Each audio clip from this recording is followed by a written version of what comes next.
c'est vrai que je pense que sur les montres, il y a quand même beaucoup de questions qui se posent. Parfois, c'est des bonnes questions, parfois, c'est pas des si bonnes questions que ça. Puis parfois, je pense que la réponse, elle est presque dans la question, si je puis dire. Voilà, les montres, finalement, c'est un truc assez compliqué parce qu'il y a un petit peu toutes les gammes de prix. Et puis, il y a surtout des montres qui coûtent cher, à moins d'être un féru de l'entraînement, à moins d'envisager une carrière en physiologie de l'exercice ou d'avoir un master ou un doctorat en entraînement ou en physio.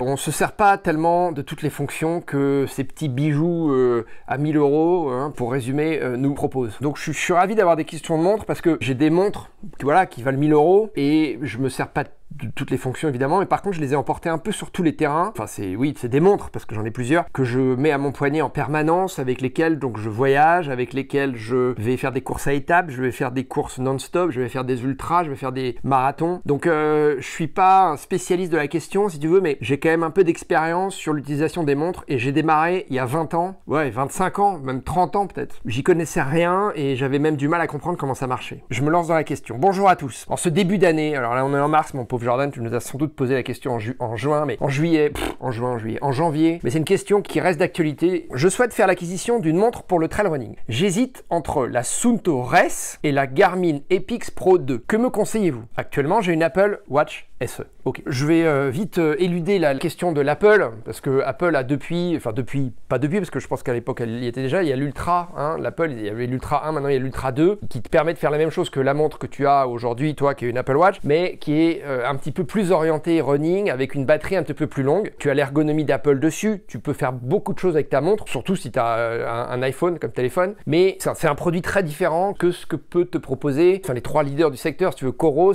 Suunto et Garmin. Voilà, Polar, est-ce que Polar a complètement disparu? Je pense pas. C'est vrai qu'on n'en parle plus tellement. Bon, enfin, peut-être qu'on fera un truc sur l'Apple Watch Ultra 2 du coup, hein, et qu'on pourra peut-être faire même un comparatif avec une Garmin, avec une Coros, avec une Suunto. C'est sûr que ça va pas être le jour et la nuit, mais tu vas avoir des grosses différences avec ton Apple. Enfin, c'est pas le sujet. Ton sujet, c'est entre la Suunto Race et la Garmin Epix Pro 2. Alors, j'ai répondu dans le détail dans le papier, caractéristique par caractéristique, si tu veux, option par option quasiment. La conclusion à laquelle moi j'arrive, en rentrant dans le détail de chacune des montres, c'est que la Garmin Epix Pro 2, je te le rappelle, n'existe plus. Elle a été fondue dans la nouvelle Phoenix. Tout ce qui avait dans l'Epix 2, tu la retrouves dans la nouvelle Phoenix. La Phoenix 8, c'est sûr. La Phoenix 7, je crois aussi. La Garmin Epix Pro 2, c'est une montre qui est beaucoup plus chère que la Suunto Race. Le prix de la Suunto Race, hein, le top de gamme de la Suunto Race, est 20 € ou 30 € plus cher, donc rien du tout, de la Epix 2 de base. Là, tu te dis déjà, ah, mon cœur va peut-être pencher vers la Suunto, parce que tu as le top de gamme pour 20 € de plus, quoi. Pour 20 balles de plus, 30 balles de plus, tu as le top de gamme de chez Suunto dans la Race. Mais la conclusion à laquelle je suis arrivé, si tu veux, c'est que la Garmin, elle est beaucoup plus aboutie. Voilà, elle est plus chère, mais elle est beaucoup plus aboutie. Mais je reviens sur ce que je te disais au préalable, c'est-à-dire que est-ce que tu vas vraiment te servir de ce que t'offre la Garmin? C'est-à-dire, est-ce que tu vas utiliser toutes les fonctions? Tout ce que tu peux faire avec la Garmin, est-ce que t'en as vraiment besoin? Voilà, ben c'est pas sûr, si tu veux, parce que tu te lances dans le trail, visiblement. Faire l'acquisition d'une montre pour le trail. Bon, ça veut dire t'en as pas, hein. Et ça veut dire que tu fais pas du trail depuis longtemps. Je pense que si tu avais déjà fait l'UTMB, Marathon des Sables, La Réunion, même l'éco-trail, tu aurais sans doute une montre pour parer à ce genre d'épreuve. Moi, je pense que la Suunto Race, et je dis ça un peu à contre-cœur, si tu veux, parce que moi, je suis pro-Garmin.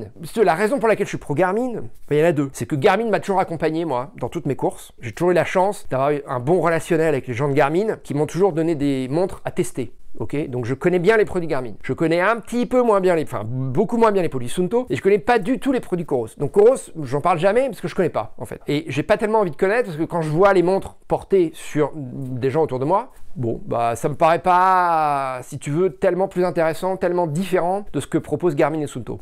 Si un jour monsieur madame Coros veut me prêter une montre pour que je me rende compte un petit peu de la qualité des montres Coros, je suis partant. Mais je vais pas vous prendre pour des jambons, encore une fois, j'ai jamais porté de Coros, donc j'en parle pas. Donc Suunto, je connais bien Suunto aussi, parce que Suunto, je le rappelle, a été à l'origine quand même des montres de montagne. Ok, les premières montres de montagne avec altimètre en temps réel, c'était Suunto. Ok, donc Suunto était précurseur, si tu veux. Voilà. Ensuite, Garmin s'est lancé, et Garmin a dépassé tout le monde, et je crois qu'aujourd'hui, Garmin, ils sont plus forts, non seulement en chiffres, c'est-à-dire en vente, mais ils sont aussi plus forts que tout le monde, à mon avis, parce que tu as une option de montre chez Garmin, tu as un peu tous les prix, et ils se renouvellent très souvent. Garmin, c'est quand même difficile de passer outre parce que ça répond à toutes les demandes. Ok, alors toi ta question elle est intéressante, mais elle est pas si bien posée que ça parce que la Suunto Race c'est pas un équivalent de la Garmin Epix Pro 2. Parce que pour le prix de la Suunto Race, tu peux avoir autre chose chez Garmin. Mais la Garmin Epix Pro 2, c'est pas un équivalent de Tharès, ok? C'est une montre qui se positionne au-dessus. Bon, mais du coup, si tu veux, c'est aussi la limite de ces questions-réponses qu'on fait. C'est-à-dire que moi, je suis pas à ta place, ta question, elle fait une ligne. Si tu rentrais plus dans le détail, je pourrais mieux te répondre. Ok, c'est-à-dire qu'à l'avenir, ceux qui posent des questions montres, essayez de me dire ce que vous recherchez précisément, en particulier. C'est-à-dire que c'est une durée de batterie? Est-ce que c'est une lecture de carte optimale? Est-ce que c'est un prix? Est-ce que c'est je sais pas, une résistance à l'usure? Il faut me donner un petit peu de point d'entrée que je puisse affiner moi ma réponse. Mais là, entre les deux montres que tu me proposes, pour moi, il n'y a pas tellement photo parce que si j'étais à ta place, je prendrais la Suntory. Je vais ajouter quelque chose, c'est que moi qui ai certainement fait plus de trail que toi, c'est pas pour me vanter, c'est juste pour vous dire que j'ai un peu d'expérience dans le domaine du trail running, 10 marathons des sables, 4 UTMB,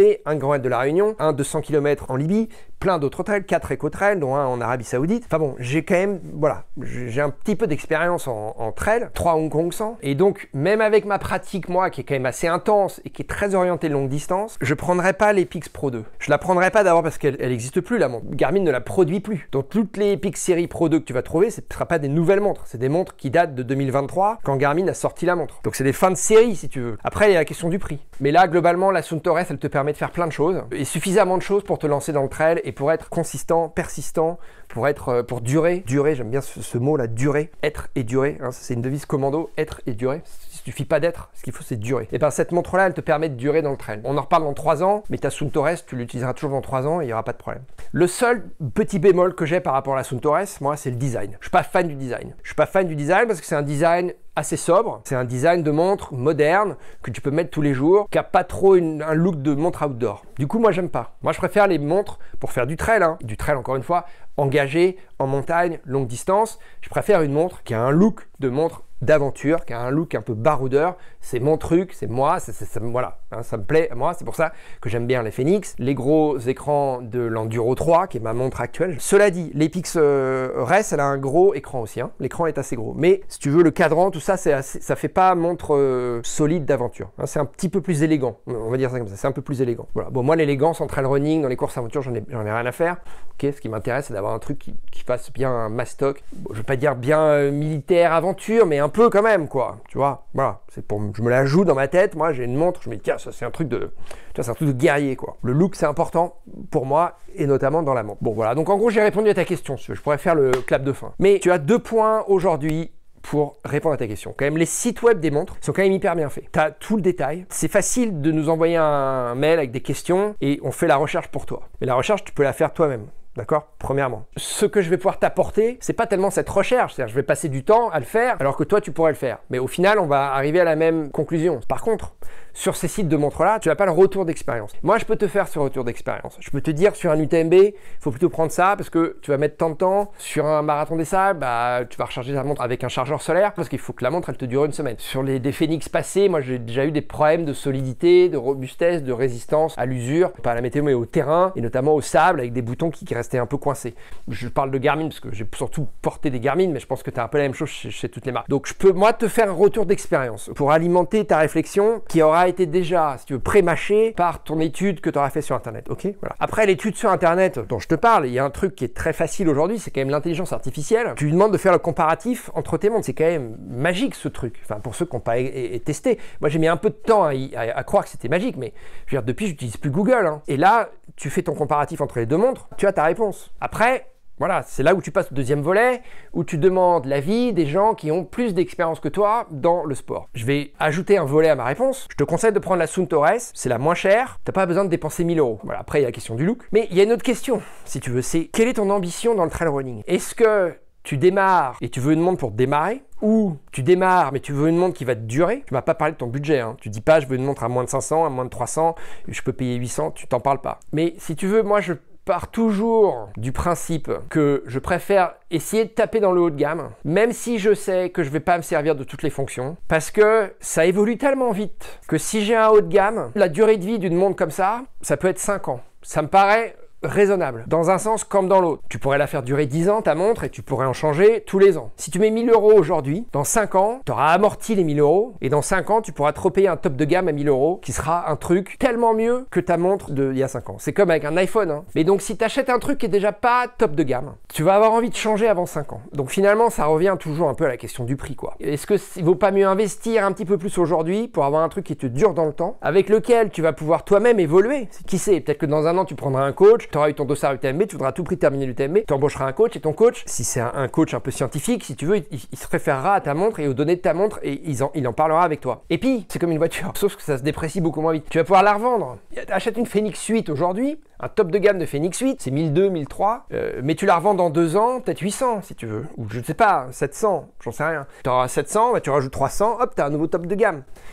Donc pour moi, c'est un petit peu quand même, bien sûr, si t'as pas l'argent, t'as pas l'argent, il n'y a pas de problème. Pense à ça, c'est juste réfléchis, garde ça en tête. Je réponds à ta question, c'est la Suntories, mais garde ça en tête quand même, d'une manière générale sur ces montres. Ça vaut le coup quand même d'investir sur un truc top de gamme. Après, un peu chez tous les fabricants, plus tu mets cher, plus la montre elle est imposante. Donc ça, c'est toujours pareil, j'avais déjà répondu à ça dans une autre question. Ça sera une montre que tu vas porter pour faire tes courses, pour faire tes entraînements, mais ça sera pas ta montre de tous les jours. Ce qui est pas du tout en accord avec ton Apple Watch, ok? Parce que l'Apple Watch, le principe, c'est évidemment, tu la portes non-stop, tous les jours, au boulot, en sortie, avec ta copine ou avec ton copain, une Enduro 3, une Phoenix 8, même une Garmin Epix Pro 2, pas forcément, d'accord? Parce que ça va pas passer sous les chemises, ça va être gros. Mais moi, pour tout te dire, j'ai beaucoup de mal à dormir avec mon Enduro 3 parce que bah, ça prend de la place au poignet, tu vois. Donc ça, ma mesure de sommeil, bah, je m'assois dessus, quoi, tu vois, voilà. Bon. Continuez de me poser des questions, essayez d'être un peu précis dans qu'est-ce qui est important pour vous, puis voilà, ayons ce dialogue tout à fait ouvert, mais d'une manière générale, moi, je te dis, j'aime les montres, surtout pour le trail running, c'est un peu à part le trail running, hein, quand même, hein. C'est une mentalité différente de la course sur route, hein, ok? C'est beaucoup plus libertaire, c'est beaucoup plus aventureux, c'est beaucoup plus baroudeur, ok? Donc les looks des matériels sont pas les mêmes, hein, que ce soit des textiles, les chaussures, les montres, tu vois, voilà. Mais moi qui suis un fanat de trail running, j'aime les grosses montres, parce que déjà, il y a un gros écran et je peux voir bien la carte. Et puis, j'aime les montres qui ont un look. Voilà, une montre de running tout court. Je veux pas être méchant, mais de running à la papa, ça m'intéresse pas. J'ai pas envie de mettre 200 balles, 300 balles, 400 balles dans une montre comme ça. Je préfère économiser et mettre 800 balles, 900 balles dans une montre qui a vraiment une tête de montre outdoor. Hein, on va utiliser ce terme outdoor. Baroudeur, voilà, outdoor, disons. Voilà, ok. Ta Suntories, elle a pas tellement un look de montre outdoor. Le prix, je pense que c'est number one quand même. Hein, faut se fixer une limite. Les fonctions, c'est un peu toutes les mêmes, quoi. D'une marque à une autre, c'est quand même...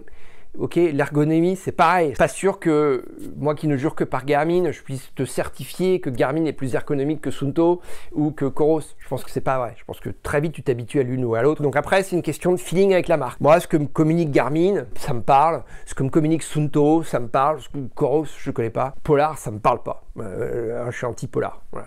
Pardon, hein, je veux pas cracher sur cette marque, mais moi, j'aime pas du tout Polar. Ok, donc j'espère avoir un petit peu alimenté ta réflexion. J'ai répondu à ta question dès le départ. Entre les deux montres là, c'est la Suntories. Voilà.